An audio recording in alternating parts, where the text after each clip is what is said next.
Senator Cruz. Thank you, Mr. Chairman.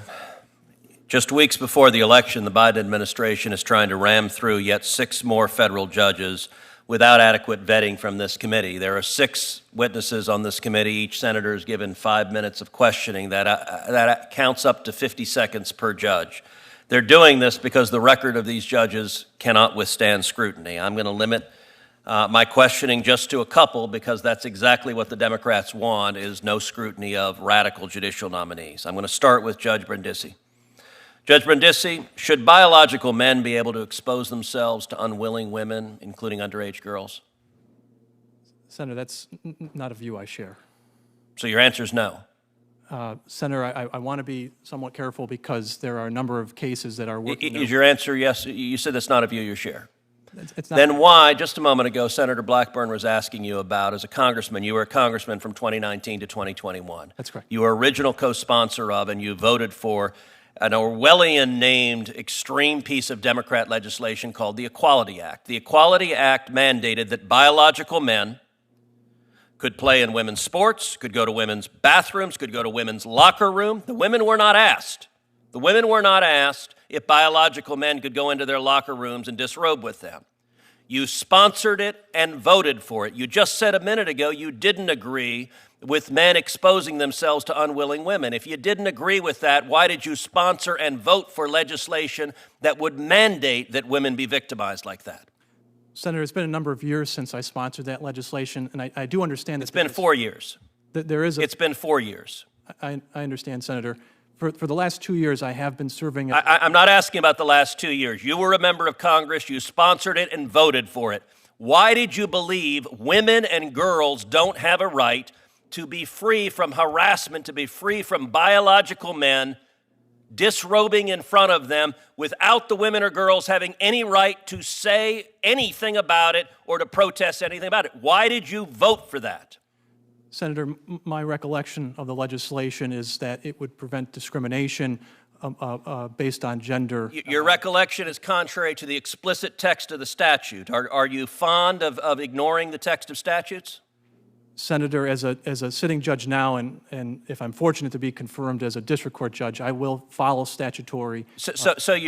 But you didn't when you were a congressman. You sponsored it, you voted for it, and by the way, to be clear, for some reason under Joe Biden, the state of New York really is getting hammered with judicial nominees. Another judicial nominee for New York was Judge Sarah Netburn, who on a similar issue ruled she had a serial rapist in front of her, a 6'2" man who was a serial rapist who decided to identify as a woman, and Judge Netburn ordered that 6'2" man to be incarcerated with women.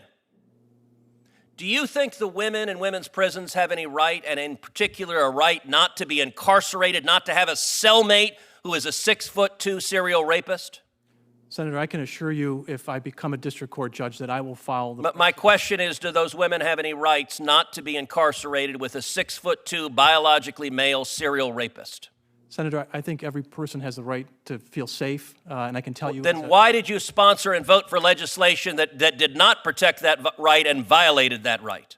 Senator, that was a time when I was a policymaker, and I do understand that there... Okay, so those are your policy views. By the way, so do you have any regrets for sponsoring the Equality Act? You said apparently you didn't read the statute, you didn't know what it said. Do you have any regrets for sponsoring legislation that would force girls and women to be subjected to harassment from naked biological men? Do you have any regrets for that? Senator, during my time being a legislator in the House of Representatives... That's a yes or no? I sponsored thousands of pieces of... Okay, so you have no regrets about that. All right.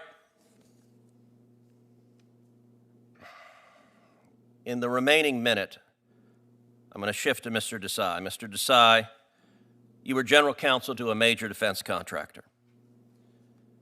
As vice president and general counsel for Honeywell International, you described your role as, quote, regularly providing advice regarding compliance with applicable international traffic in arms regulations. You've been at Honeywell since 2015.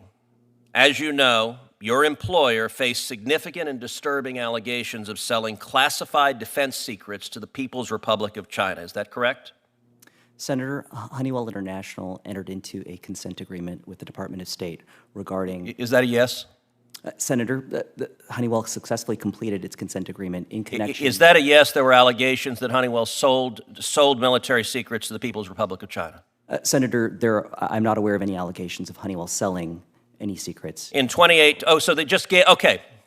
All right, I'll take your friendly amendment. They just gave military secrets. They exported technical data to China in violation of federal law of the tactical Tomahawk missile, the B-1B Lancer long-range strategic bomber, the F-22 fighter aircraft, the T-55, and CTS-800 turboshaft engines.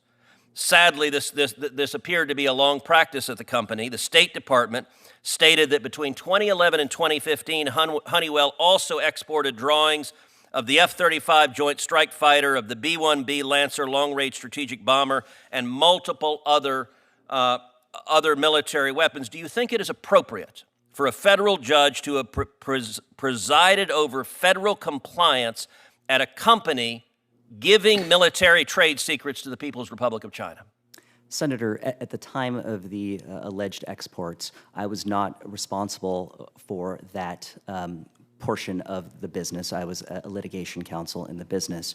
Honeywell has successfully completed its consent agreement. Are you saying you had no involvement with the issue? Not at the time of the export, Senator. What was your involvement? Senator, I participated in Honeywell's work to successfully satisfy the conditions of the consent agreement. Thank you. Thank you. Time has expired. Do any of the witnesses want to complete the answer to question? They might have been foreclosed from answering. They're welcome now to do so. Mr. Desai. Senator, the only additional information I would provide is that Honeywell has successfully, with the full support of the State Department, satisfied the conditions of its consent agreement. Judge Brindisi? Nothing? All right. I might say that, as I mentioned earlier, any of the nominees sitting at this table have been carefully reviewed by the White House, by the FBI, through the American Bar Association, by the Republicans and Democrats on the Senate Judiciary Committee. Certainly members have a right to raise issues of their own. It's always their right. But there's been careful scrutiny of these nominees, and the suggestion that they're unfit for this opportunity, I think, don't bear out the ratings that they've received from groups like the American Bar Association. I say to the panel, you may receive some written questions from members. Take them seriously and try to answer them in a timely fashion so that we can move your nominations as quickly as possible. This meeting of the Senate Judiciary Committee will stand adjourned.